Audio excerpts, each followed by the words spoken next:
Minamahal kong mga kababayan, yun po ang opening line ng mommy namin every time nakakausapin niya ang bayan. In a very specific way, that sums up exactly how our family feels.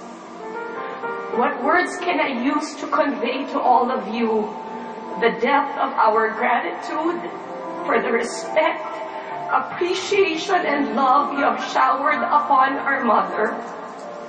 How do we say thank you to all of you for the expressions of sympathy and support for our family during our time of bereavement? Come to think of it, from March of 2008, you were one with us in constantly praying for our mother's healing. Paano po ba kami makapagpapasalamat sa inyong lahat sa effort ninyong pumila sa gitna ng matinding init at malakas na pagbuhos ng ulan para po masulyapan ang mommy namin, magbigay respeto at maipagdasal siya sa huling pagkakataon. Isa po sa huling binili ng mom sa akin ay ang magpasalamat po ako sa inyong lahat. You have given our family honor beyond anything we could ever have hoped to receive. That no matter how great the sacrifices of my parents, I can honestly say to all of you that for my family, the Filipinos are worth it.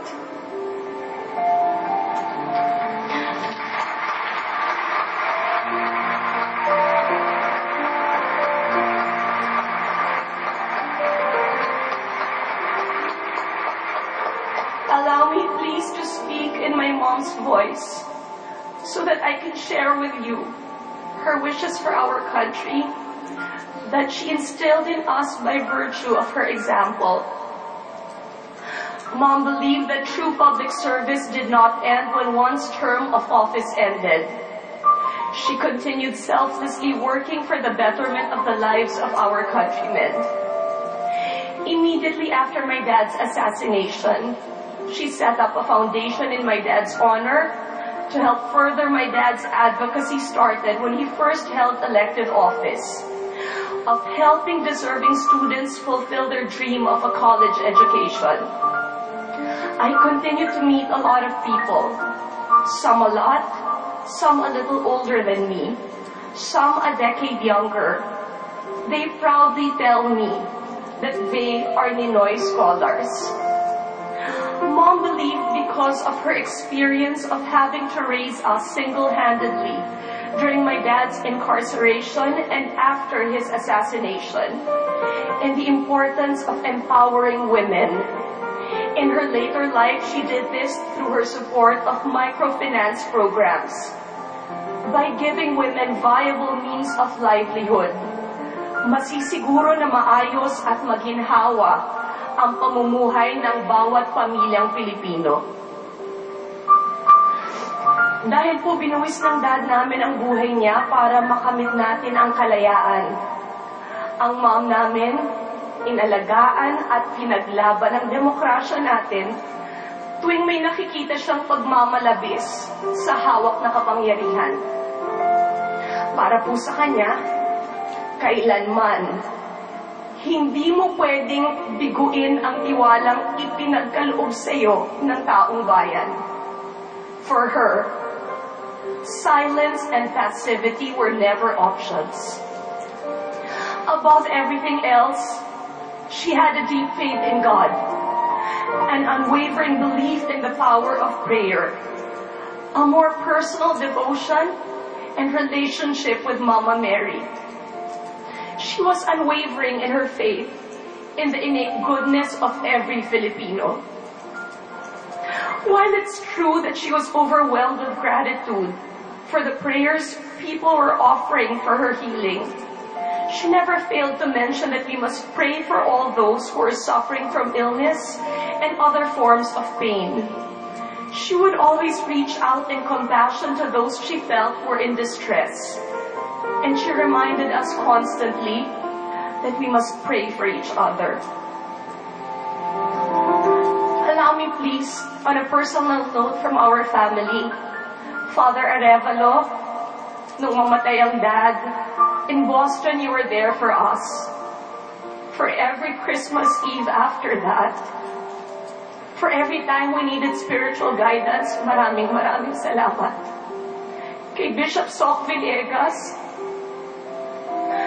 hindi ko alam kung anong guardian angel ang kumakalabit sa'yo.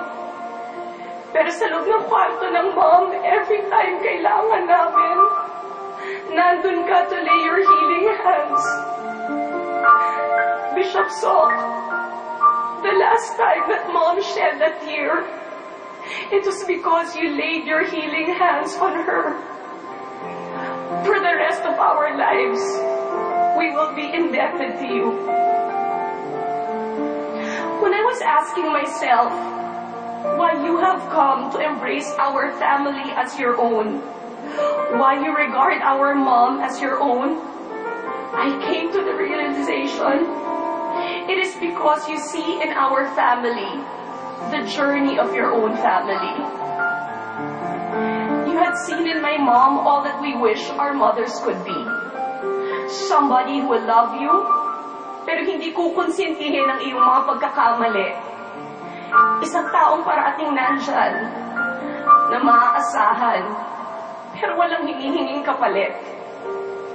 At isang inang kahit kailan, hindi nawala ng pag-asa na kayang maging mabuti ng kanyang anak.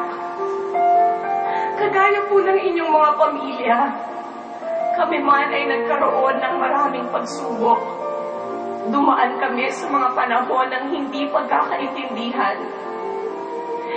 Pero natuto kaming humingi ng tawad at magdamayan sa panahon na kailangan namin ng isa't isa. The last words Mom expressed to each of us: take care of each other. I know that those words weren't meant just for our family, but for all of us as a nation. In the way that all of you have been thanking us for sharing Mom with you, our mom never failed to thank each of us. To my ate, our oldest sister Paulsie, I would like to say thank you for being beside Mom, working for her and with her from the time of Dad's death. Thank you, Ate, for always keeping the peace, for always being so patient with all of us, for always being ready to listen to each of us. To my brother-in-law, Eldon, my nephews, Jiggy and Jolty, thank you for sharing your home with Mom during her entire illness. Sa inyo siya tumira. Thank you.